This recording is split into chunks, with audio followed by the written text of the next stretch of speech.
Esta es Panamá, orgullosa y perfecta en sus imperfecciones, llena de autenticidad sin remordimientos, irradiando vida.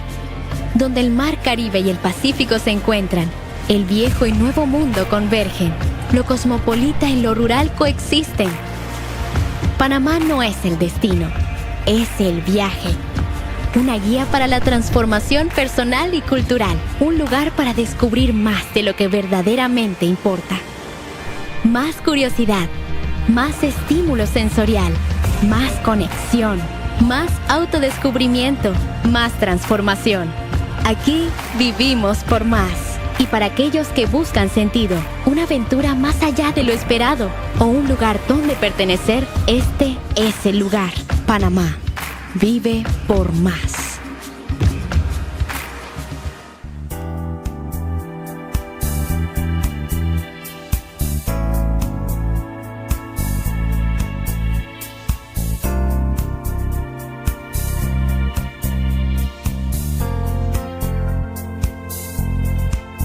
La popularmente conocida como Panamá la Vieja fue fundada por Pedrarías Dávila o Pedro Arias Dávila en 1519. Fue la primera ciudad construida por los españoles en el entonces recién descubierto Océano Pacífico, y con el tiempo y pese a las numerosas vicisitudes y catástrofes sufridas, fue un puerto de capital importancia porque en ella confluía gran parte del oro y la plata americanos.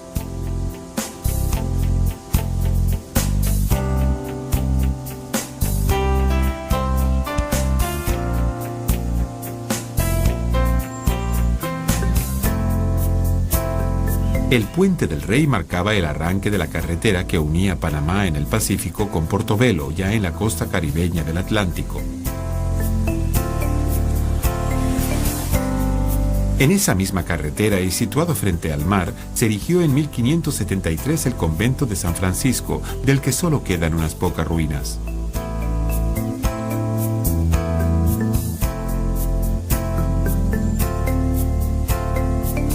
Y también el convento de Santo Domingo, un gran complejo religioso que fue construido en 1577 y en el que han sido encontrados restos de mosaicos sevillanos. El aire de desolación que transmite el conjunto monumental se debe en parte a que todos los materiales de algún valor fueron aprovechados para la construcción de la nueva ciudad, situada a apenas 8 kilómetros más allá. De la Catedral Vieja solo queda en pie la torre campanario, de 3 cuerpos y que se erigió detrás del templo. Este fue fundado en 1535, pero resultó destruido por un incendio y la reconstrucción duró hasta 1649. La planta original de 3 naves, todavía reconocibles, tenía forma de cruz y quedaba dominado por la torre que más parece una atalaya medieval que un campanario.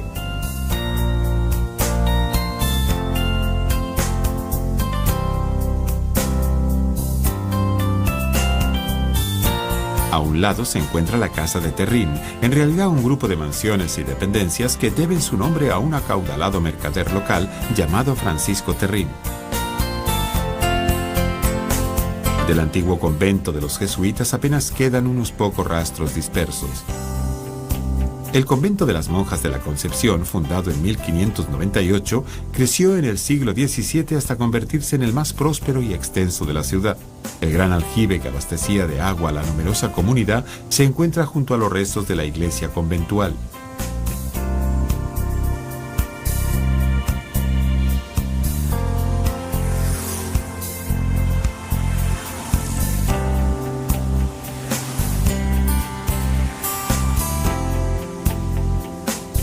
De la casa de los genoveses o mercado de esclavos, perdura más la infausta memoria de su función que no la obra propiamente dicha.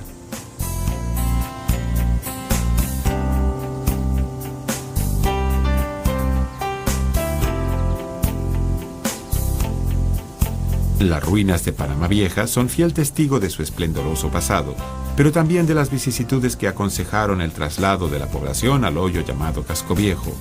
La ciudad, fundada por Pedrarías Dávila, sufrió un terremoto en 1621 y un incendio en 1644, pero no fue definitivamente abandonada hasta 1671, cuando el corsario Henry Morgan la conquistó tras entrar en ella a sangre y fuego.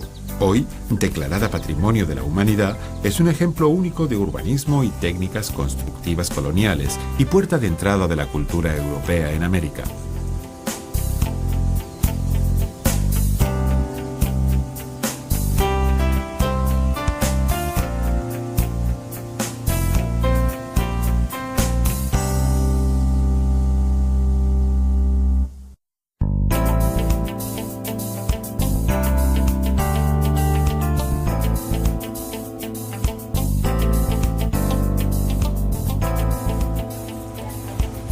Con sus más de 2.800.000 habitantes, la actual Panamá es una ciudad alegre y abigarrada, en la que conviven etnias y culturas bajo un clima que se muestra benigno a lo largo de casi todo el año.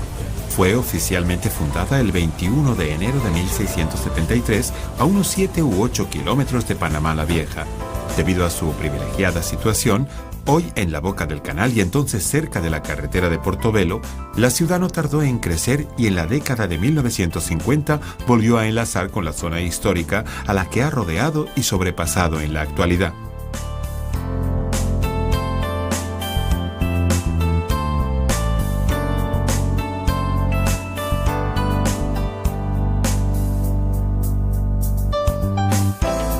La zona residencial primitiva ocupaba casi 30 hectáreas y fue diseñada en planta octogonal. En el casco viejo predominan las construcciones de estilo francés y norteamericano sobre las primitivas mansiones coloniales, ofreciendo buenos ejemplos de estilo neoclásico e incluso Art Deco, aunque también hay un fuerte componente local, sobre todo en lo relativo al colorido y la decoración de fachadas y balcones, contrastando las construcciones populares con la sobriedad de los edificios oficiales.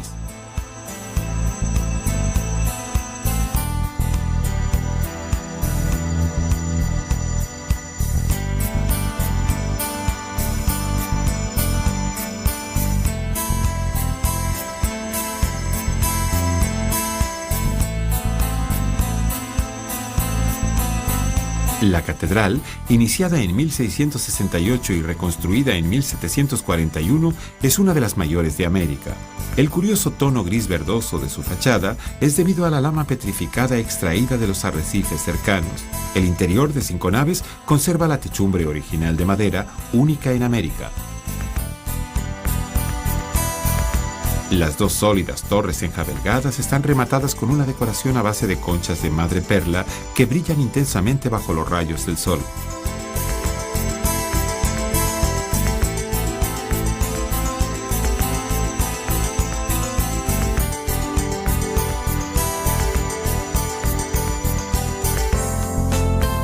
Otra de las iglesias coloniales es la de la Merced, que data del siglo XVII. Es de 3 naves y posee una techumbre sostenida por pilares de madera, hoy reforzados con cemento. Las dos torres están rematadas con cúpulas de factura algo tosca.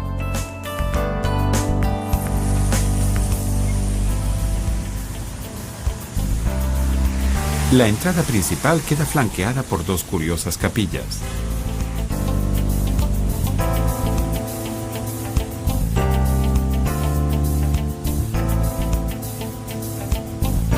Según la leyenda popular, en la iglesia de San José, construida en 1671, el retablo dorado del altar mayor fue traído de Panamá la Vieja, pero en verdad es de finales del siglo XVII.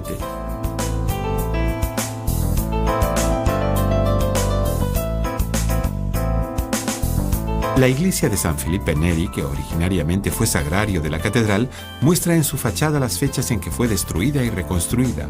La torre campanario también está decorada con conchas de madreperla.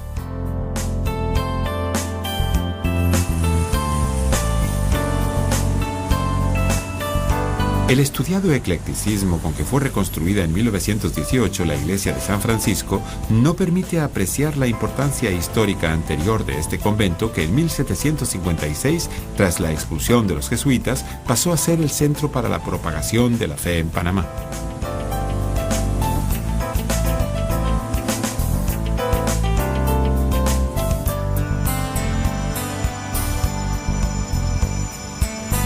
Entre las numerosas plazas del siglo XIX que se abren en el casco viejo, destaca la Plaza de Francia, antiguamente llamada Plaza de Armas. En la década de 1920 se reurbanizó en memoria de los constructores del Canal francés.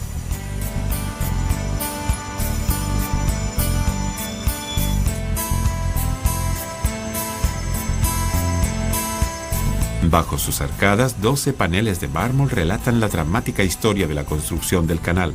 En torno al obelisco central, coronado por un gallo, se alzan los bustos de los principales actores de aquella gesta heroica pero fallida. Circundando la plaza están las bóvedas, antigua cárcel de la Audiencia de Panamá, actualmente sede del Instituto de Cultura.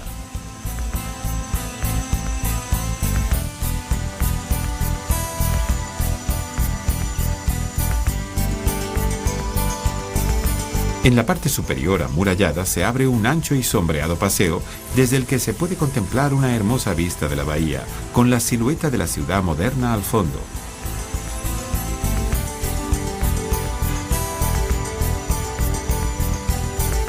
La Plaza Bolívar, inaugurada en 1926, está presidida por el monumento en memoria del héroe de la independencia.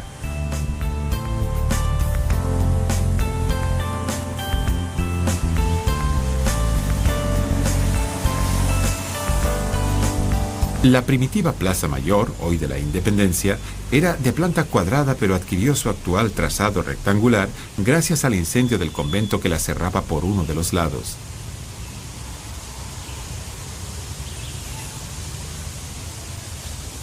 Y de idéntica manera surgió la Plaza Herrera, en cuyo centro se alza la estatua ecuestre de ese ilustre general panameño.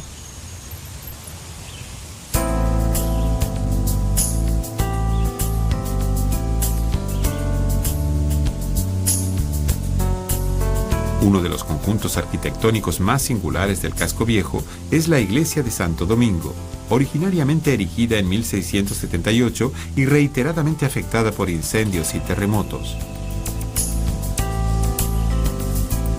El audaz arco rebajado que se aprecia en la imagen y que servía de apoyo al coro ha calado en la imaginación popular por su resistencia a las calamidades, hasta el extremo de que todo el conjunto es localmente conocido como del Arco Chato.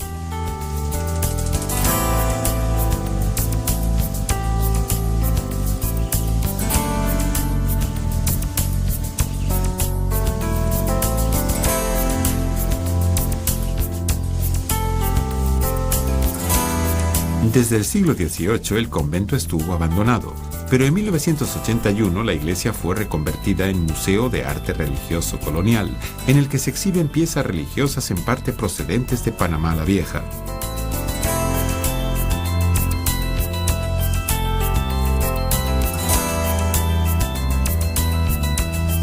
El Museo Interoceánico ocupa un elegante hotel construido en 1875 por un hotelero alsaciano llamado Georges Loeb. Tras pasar por diversas manos, fue durante muchos años oficina central de correos.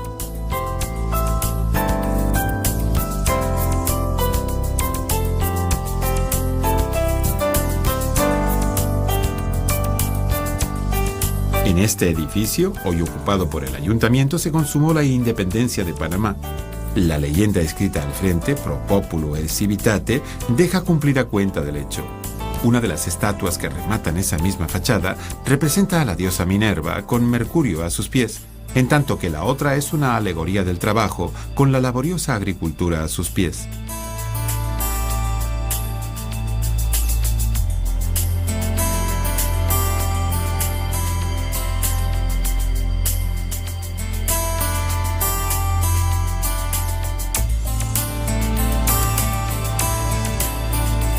El Hotel Central, edificio neoclásico de finales del siglo XIX, conoció su mejor época coincidiendo con la culminación de las obras del canal.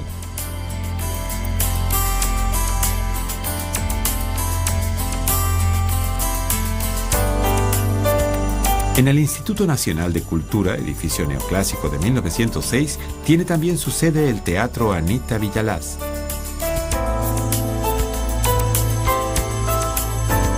El edificio Bolívar, antiguamente propiedad de los hermanos de la Salle, será la futura sede del Ministerio de Exteriores.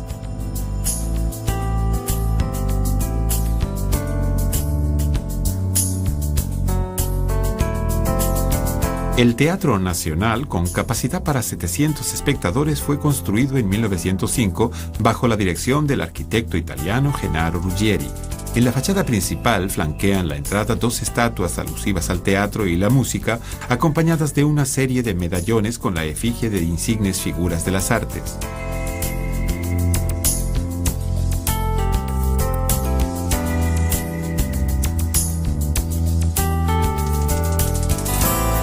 Detrás del teatro y debido a los planos del mismo arquitecto, se encuentra la actual sede del Ministerio de Gobierno y Justicia, antiguamente Palacio Nacional.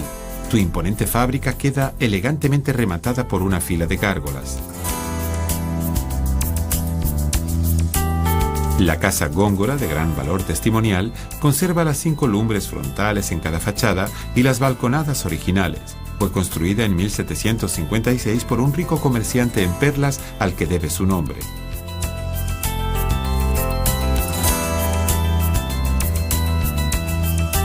Su supervivencia es casi milagrosa en una ciudad tan propensa a los incendios.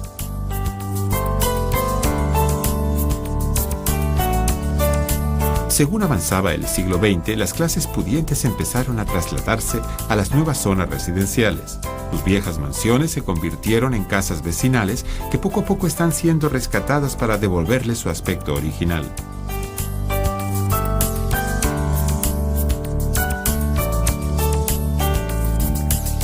El Palacio de las Garzas, actual residencia del presidente de la nación, debe su nombre a las aves que habitan en el patio central, con una fuente en medio y de influencia inequívocamente andaluza.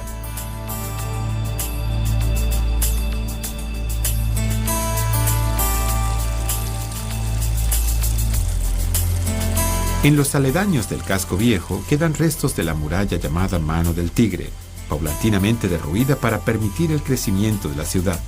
Todavía permite hacerse una idea del grosor de ese muro levantado como protección contra los piratas.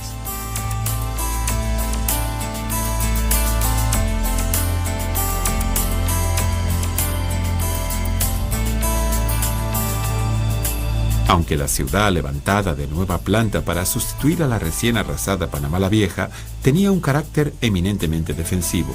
Las calles, anchas y despejadas, fueron trazadas en forma de octógono en torno a la Plaza Mayor y se distribuyeron lotes de terreno que en gran parte coinciden con los de las actuales edificaciones.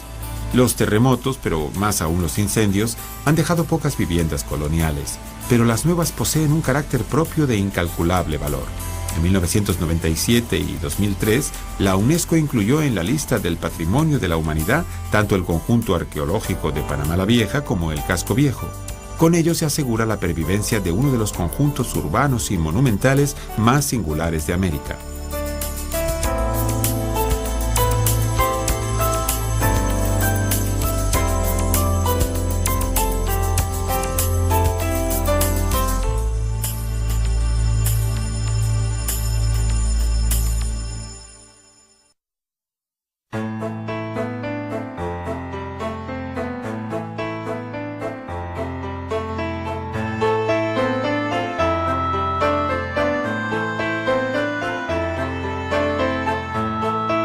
El Parque Nacional Darién ocupa una superficie de 579.000 hectáreas y no solo es el más grande de Panamá, sino de todo Centroamérica.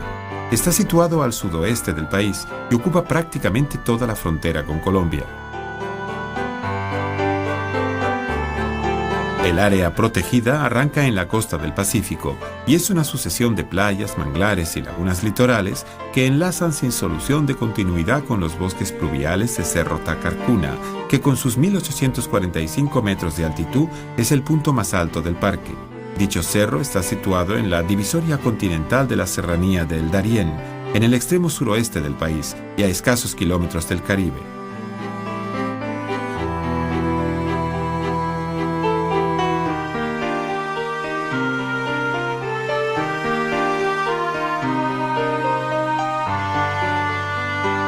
Las principales cordilleras y serranías del parque son de origen volcánico y todavía parecen activas las tobas y lavas que ponen de manifiesto el cataclismo que las formó. La serranía del Darién al norte, las de Peire y Setule en la zona meridional y la serranía del Sapo o la cordillera de Juradó al sur son sus rasgos orográficos más significativos.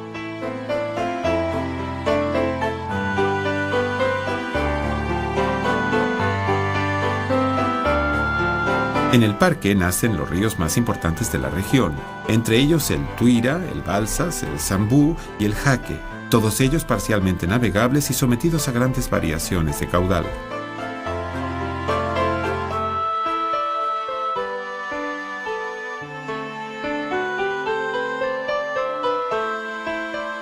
El paisaje queda marcado por el encabalgamiento de valles cubiertos de bosques húmedos y tropicales. El ya de por sí alto dosel arbóreo queda rematado por gigantescos ejemplares de cuipos que estallan a finales de verano cubriéndose de espectaculares tonos rojos y anaranjados. El amarillo intenso de las flores del Guayacán anuncian la llegada de las lluvias.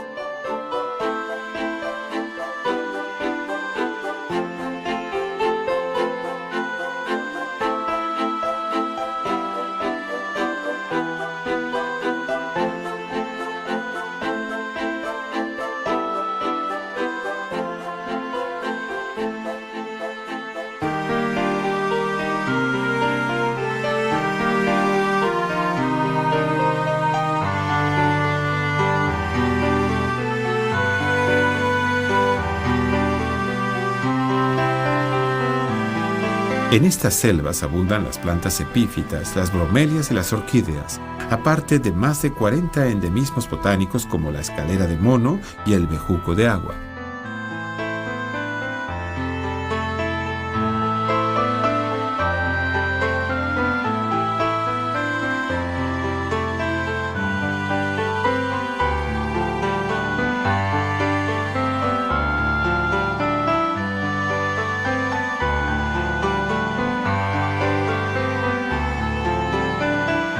El Darién ha sido desde siempre un lugar de paso y encuentro de la fauna de América del Norte y del Sur, y por lo tanto un enclave crucial para el desarrollo y estímulo de la diversidad vegetal y animal.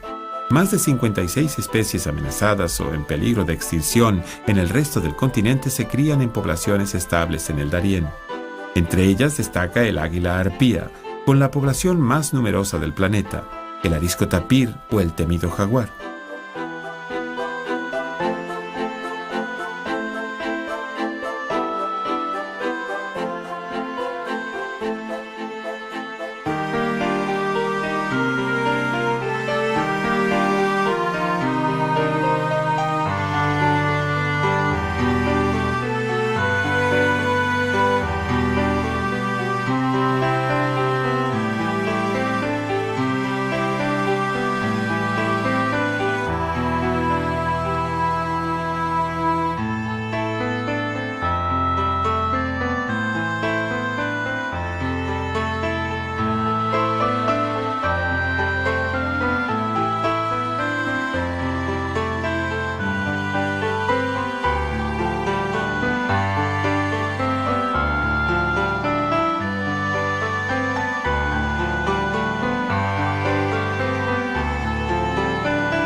Inscrito desde 1981 en la lista del Patrimonio de la Humanidad, en el Parque Nacional del Darién conviven hoy diversas etnias que se benefician de los proyectos de desarrollo sostenible que allí, como ocurre en otras zonas protegidas por el valor de su biodiversidad, están siendo llevados a cabo.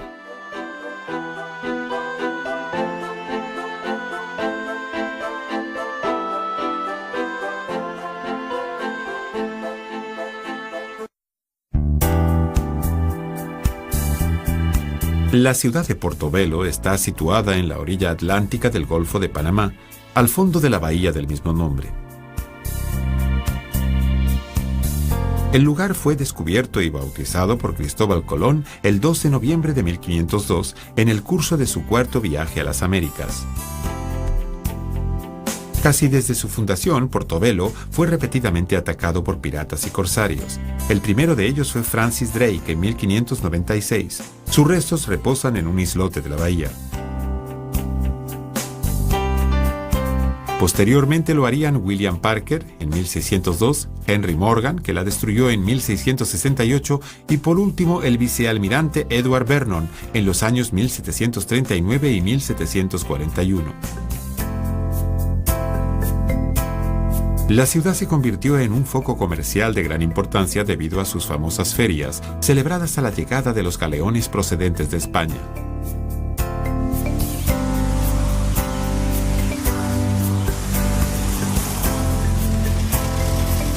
Uno de los baluartes principales es la Fortaleza de Santiago, construida según las normas dictadas por la Escuela Española de Fortificaciones.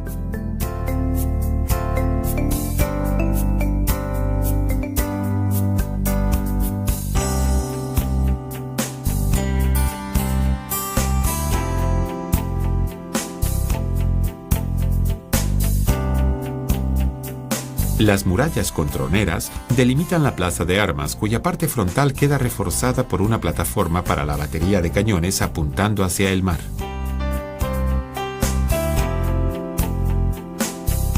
En una esquina de esa plataforma se alza la garita de vigilancia, que dominaba la zona inferior en la que puede verse el edificio que servía de dormitorio para los soldados, las bóvedas que hacían de polvorín y las restantes dependencias.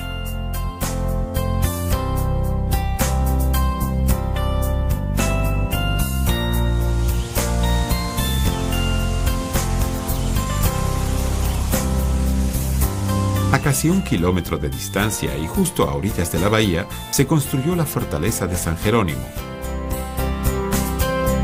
La entrada principal era una sólida construcción en cuya fachada subsiste un medallón con la fecha de su fundación, 1758. En el interior del despejado recinto destacan los restos del cuerpo de guardia, el edificio para el alojamiento de los oficiales y un gran cuartel con capacidad para 200 soldados. Del lado contrario se encuentran una batería baja con 12 cañones, una muralla con tronerillas para disparar con armas ligeras y la caseta del polvorín.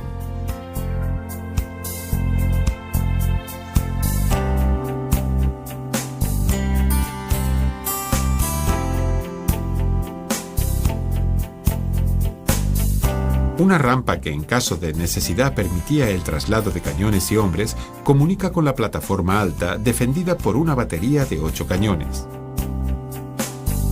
La escalinata conduce a los dormitorios situados en el sótano. La fortaleza de San Jerónimo tenía como misión defender la aduana, visible al fondo.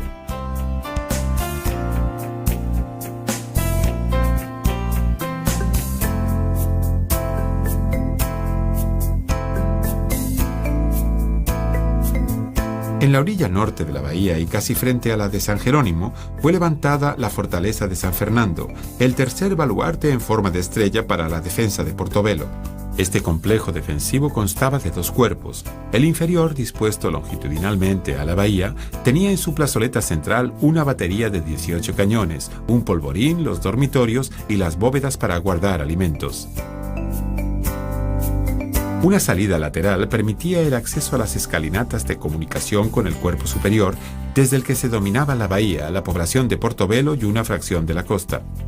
Había dormitorios, unas letrinas, una garita de vigilancia y una batería de 13 cañones apuntando hacia el mar.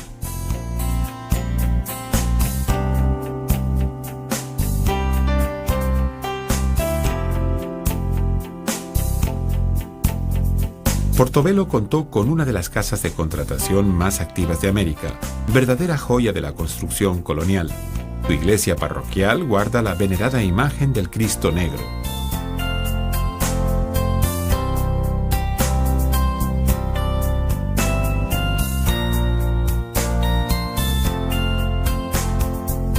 Cabe decir que las fortificaciones de Portobelo, construidas cuando ya la piratería era un recuerdo del pasado, nunca llegaron a ser puestas a prueba, porque poco después de su culminación, España cambió las rutas comerciales y Portobelo dejó de tener importancia estratégica. Pero desde 1980 figuran en el listado del Patrimonio de la Humanidad junto con las fortificaciones de Panamá y San Lorenzo.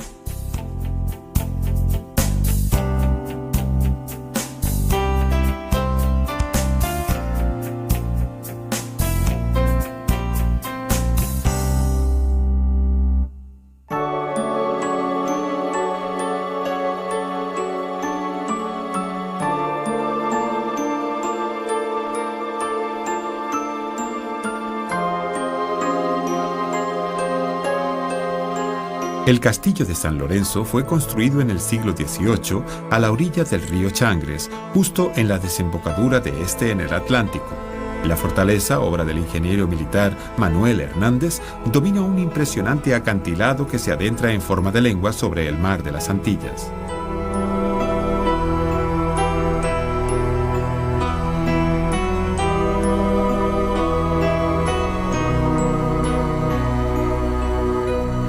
Se trata de una fortaleza abaluartada que, por estar situada sobre un promontorio, tiene el grueso de la fortificación orientado hacia tierra para prevenir un ataque.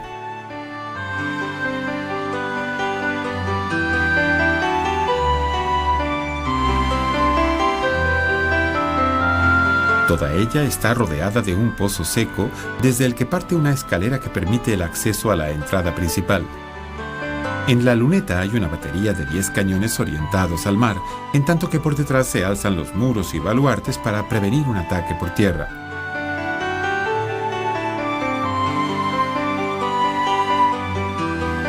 Una larga rampa permite llegar a la entrada, antes de llegar a la cual surge el puente de mampostería, y aguantado por dos fuertes arcos que comunicaba la luneta con el cuerpo de guardia.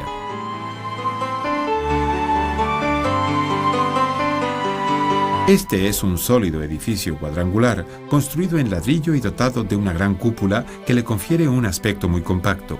Desde allí se dominan la plataforma inferior y los restos de los edificios destinados a albergar la tropa y los oficiales, así como el aljibe para el almacenamiento de agua.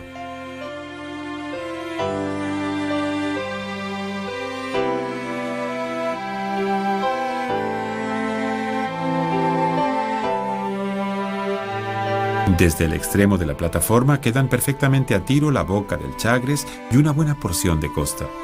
Por el extremo opuesto parte una rampa que permitía el rápido traslado de los cañones de una plataforma a otra, así como el acceso al patio de armas, dominado por las bóvedas en las que probablemente se almacenaban provisiones y pólvora.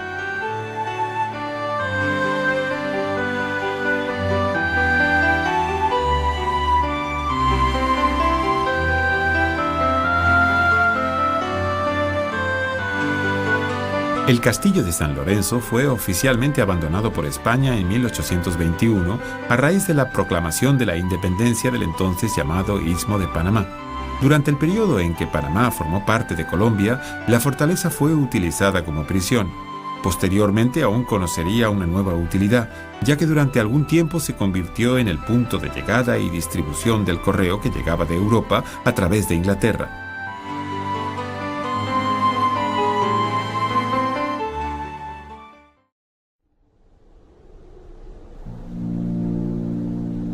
Frente balneario de nuestro bello Panamá, o en la piscina, en la terraza de la...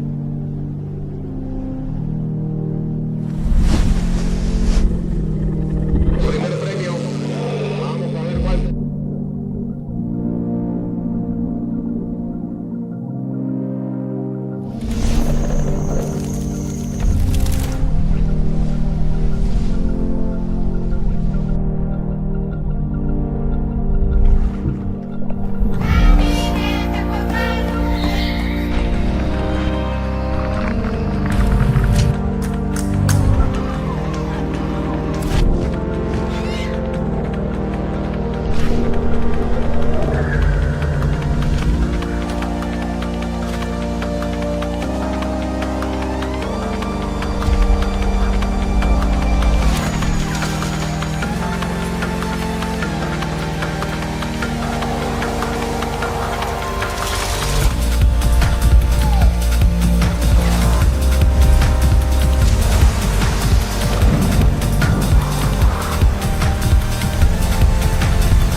El Istmo de Panamá emerge del mar hace 3 millones de años, teniendo un impacto enorme en el clima de la Tierra, las corrientes y su medio ambiente. Los científicos creen que su formación es uno de los eventos geológicos más importantes que ha ocurrido en la Tierra en los últimos 60 millones de años. Lo que siguió a este acontecimiento geológico histórico ha sido todo un espectáculo evolutivo. El Istmo de Panamá se ha convertido en una ruta migratoria a lo largo de la cual se han entremezclado especies de estos distintos mundos, produciendo una extraordinaria biodiversidad. Así, por miles de años, Panamá se convirtió en punto de encuentro e intercambio para las culturas humanas. En 1914 se inauguró el Canal de Panamá y desde entonces el tráfico no ha parado. El Panamá de hoy es el resultado de estos flujos, el flujo de la biodiversidad, de mercancías y de culturas. El Canal de Panamá es hoy el mayor atajo del planeta y una de las maravillas del mundo moderno. Sus 80 kilómetros de longitud conectan los océanos Atlántico y Pacífico a través de la porción más estrecha del continente. En toda su historia, más de 900.000 embarcaciones han transitado el canal para acercar el comercio, las culturas y las personas de todos los rincones del mundo. Panamá es el istmo que emergió de los océanos hace 3 millones de años, transformando el mundo, creando 2 océanos, convirtiéndose en el puente del mundo. En tierra desató el gran intercambio biótico, logrando el intercambio de especies entre Norte y Suramérica por medio del nuevo puente terrestre. Es el país donde se construyó el canal que volvió a unir los océanos, transformando el mundo desde el punto de vista comercial, logístico y geopolítico. Panamá hoy recurre a la sabiduría ancestral y cosmovisión de sus pueblos indígenas como complemento al conocimiento científico moderno en la búsqueda de soluciones ante el cambio climático. Y volvemos a impactar el mundo compartiendo un camino hacia el futuro sostenible del planeta.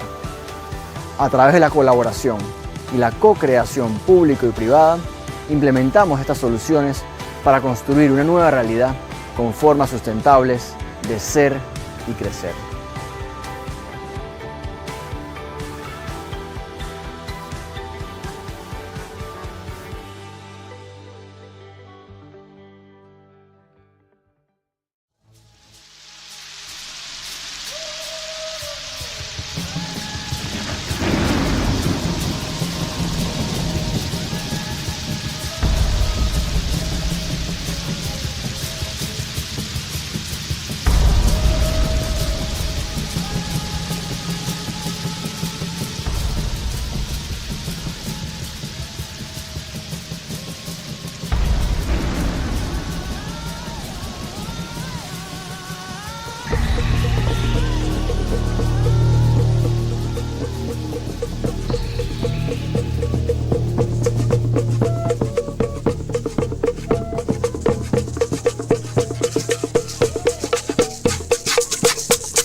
Aquí en Panamá tenemos una ciudad entera dentro de un volcán. Gente que vive dentro de un volcán.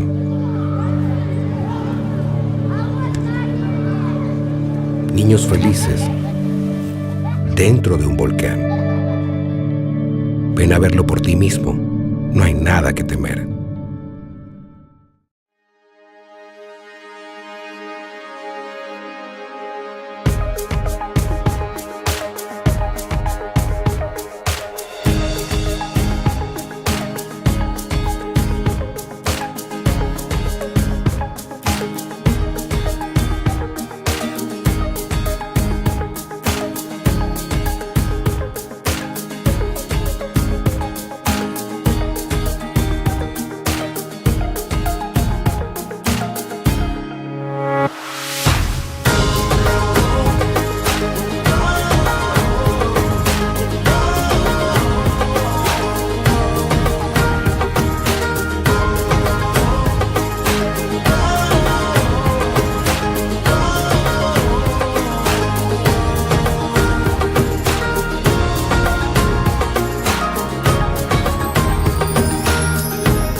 En un mundo que cambia por segundo, todavía hay lugares donde los relojes se detienen, donde tribus ancestrales preservan su riqueza cultural y la belleza de cada tradición se compara solo con la belleza de la tierra que le dio vida. Viaja en el tiempo para vivir una experiencia de total descubrimiento.